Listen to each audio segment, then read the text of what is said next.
The path Winnie led us down was little more than a game trail, winding between strands of sugar maple and yellow birch. The air here felt thinner, drier, the leaf litter underfoot giving a faint crispness with each step. Renee moved in a fluid, near silent glide, her gait matching Brigitte's long, purposeful strides. Through her balance system, I could sense the tiny micro corrections, ankle flex, shoulder dip, as she adjusted for roots and dips in the ground.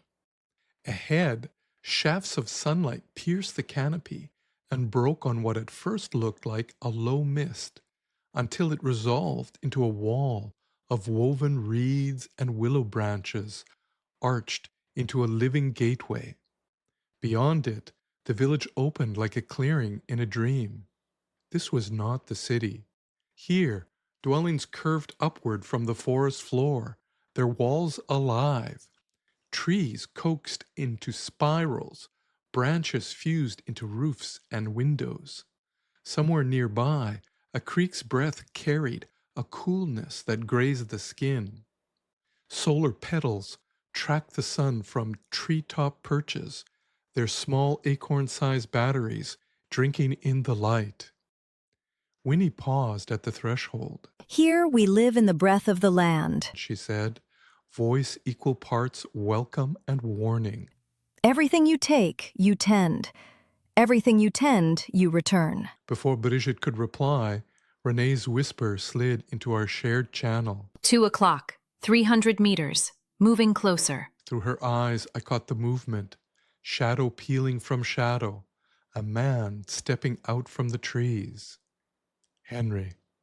He didn't announce himself, walking as if the ground recognized him. Sunlight caught on his hair, shoulder length, chestnut streaked with silver.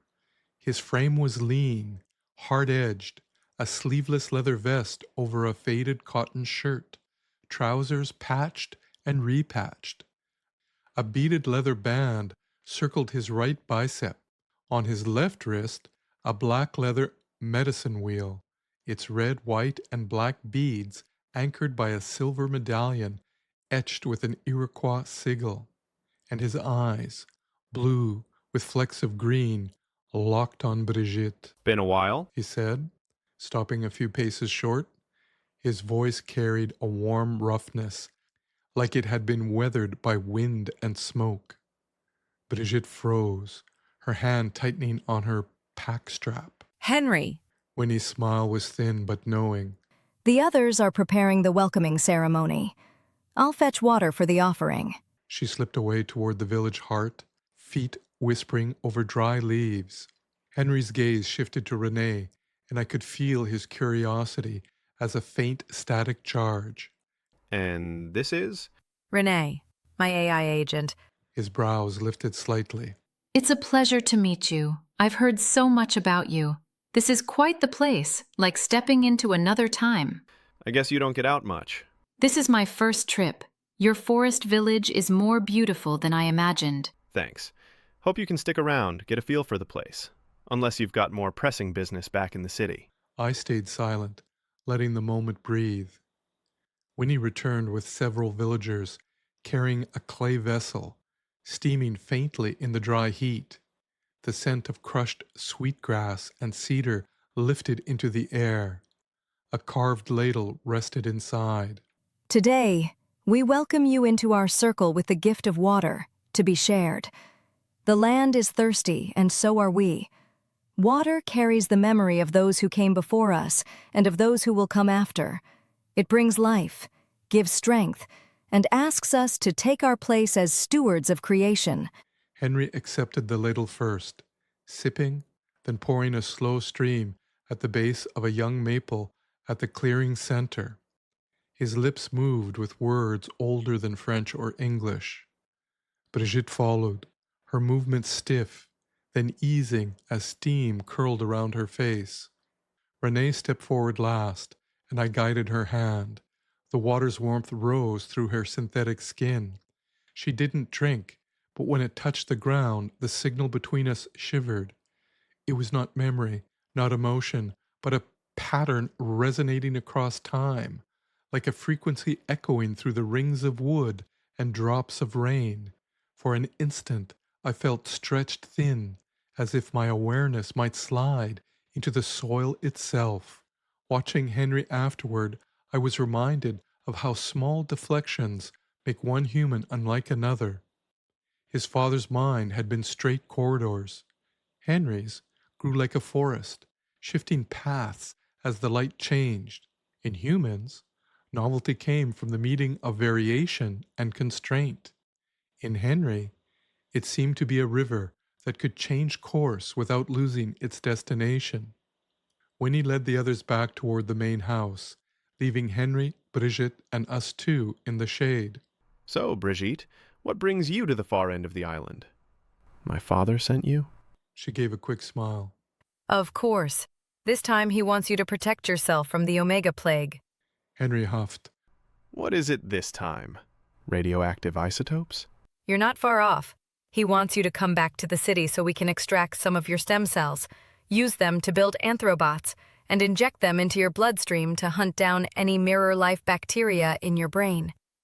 I had it done before I left, and I'm fine. After the procedure, you wouldn't have to stay, though. I wouldn't mind if you did. Brigitte, you expect me to believe you came all this way to pitch something you know I'd refuse? We haven't had a case here in years. Might be the way we live. Okay, there's more. There's talk the NFDS helped create the mirror-life bacteria to hit the reset button on life. My father was one of the founders of the Montreal city-state. I need to know if he was involved. Henry shook his head slowly. There was no plan. And if there were, your father wouldn't have touched it. He paused, eyes narrowing. People want culprits. It's cleaner. Easier than facing the mess of small choices that pile up like dry tinder. He stooped, dragging a fingertip through the litter leaf. The real crime isn't one bad decision. It's thinking we can keep pushing the world past its limits and it'll just bounce back. He looked up. My father called that old women's talk. The elders here call it common sense. They measure in generations. 7 forward, 7 back. Too slow for people like him. But if we'd thought like that when we had the chance... His jaw tightened. Maybe the sky wouldn't be falling on us year after year. While he spoke, Brigitte's posture softened. Her eyes held his, as if tethered. The air between them felt charged, like two magnets finding alignment. Renée's sensors ticked an alert in my mind. Relative humidity had dropped under 20%, temperature holding near 30. Firefighters call it the crossover, when heat and dryness exchange places in a dangerous dance. In those conditions, even a stray spark could rouse a conflagration. The air felt brittle, as if the forest itself had stopped breathing. I marked it as a warning pattern, one I had seen before. Somewhere above, a solar petal twitched in a dry gust.